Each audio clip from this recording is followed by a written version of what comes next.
suis iranien et on est déterminé à se défendre contre l'entité sioniste. Et rien ne nous arrêtera pour notre défense et personne... Vous dites pas Israël, vous dites entité sioniste. L'entité sioniste, ouais. Pourquoi vous dites pas Israël? Parce que pour moi c'est l'entité sioniste.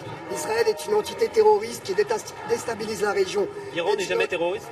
L'Iran, non, on n'est pas terroriste. L'Iran se défend. L'Iran n'a jamais attaqué directement Israël. Le Hamas a attaqué Israël. Le Hamas, c'est pas l'Iran. Bah si, le Hamas c'est l'Iran. Non, le Hamas, c'est pas l'Iran, monsieur. Désolé. Ça, c'est le drapeau qui date de 1979 de la République islamique d'Iran. Est-ce que c'est un message de soutien au peuple iranien ou au régime iranien? Les deux. Les deux? Oui, les deux. Le régime aussi? Oui, le régime aussi. Oui. Pourquoi vous... Parce que c'est les seuls à soutenir réellement la Palestine. Les pays arabes, ils ont tous abandonné la Palestine. Ce serait une bonne nouvelle selon vous si le régime iranien tombait? Non, pas du tout. Pas du tout. Remplacé par un gouvernement démocratique, par exemple? Démocratie comment? Comme celle d'Israël? Démocratie où les gens votent pour leurs représentants? Mais les Iraniens votent. Vous parlez du guide suprême. Ouais. Mais le guide suprême, c'est le guide suprême, ça n'a rien à voir. Mais les Iraniens votent pour leur président. Oui, mais Oui. bon, c'est pas le président qui a le pouvoir, c'est le guide Alors, suprême. en France non plus, le président n'a pas vraiment le pouvoir, on n'a pas l'impression qu'il a le pouvoir. On a plutôt l'impression que les ordres viennent d'Israël. L'Iran, un pays démocratique, des propos dingues qui ulcèrent ceux qui ont subi le régime, les Iraniens exilés en France. Quelques-uns tentent de protester contre la présence de ce drapeau avec le slogan de l'opposition iranienne « Femme, vie, liberté ».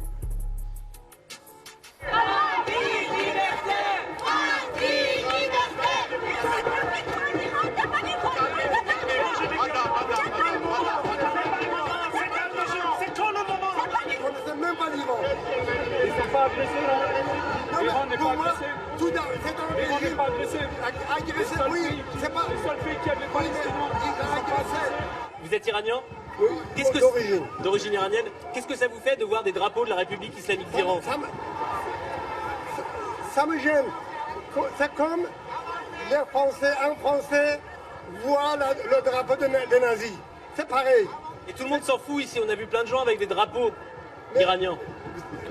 Eux, soit ils sont ignorants, soit ils sont des agents du régime iranien. Des opposants inaudibles qui tentent de défendre une ligne de crête, dénoncer Netanyahou et le régime des mollahs. Est-ce que c'est une bonne nouvelle pour vous en tant qu'iranienne de voir tous ces commandants des gardiens de la révolution qui ont été tués par Israël? En fait, il y a toute une situation vraiment contradictoire en ce moment. À la fois, on est contente, mais on est aussi très triste des attaques qui se passent en Iran. Donc c'est très bizarre ce moment-là en fait. On a voulu en parler à la vedette de la manif. L'Iran, c'est une puissance déstabilisatrice dans la région? Israël en est une aussi. L'Iran. Israël en est une. Et l'Iran? Qui attaque aujourd'hui tous les pays de la région? C'est l'Iran qui déstabilise la région par Quel des... pays a attaqué? La Syrie, le Liban, la Palestine. Et vous répondez pas à la question. Non mais je réponds à une question en vous apportant des éléments qui vous permettent de penser qu'il y a encore un autre acteur qui est encore plus qui participe encore plus à déstabiliser la région, qui est celui du régime israélien. Mais est-ce que vous pouvez dire en tant qu'élue française, oui, l'Iran est une puissance qui déstabilise la région? C'est pas une question de déstabiliser ou pas déstabiliser, c'est une question de régime. Le régime iranien, on a été nombreux à le dénoncer. La France Insoumise a encore ressorti un communiqué aujourd'hui en dénonçant et en se positionnant comme étant opposant au régime iranien. La question, c'est pas de savoir si c'est quel acteur déstabilise, la question c'est par quoi on avance, par quel biais on avance, par quel chemin on avance. Sur cette question du nucléaire, ce qui a fait ses preuves, c'est la voie diplomatique. Sur le régime iranien, vous souhaitez sa chute? Je souhaite la chute aussi de Netanyahou. Voilà, en gros, tant que c'est anti-Israël, on prend.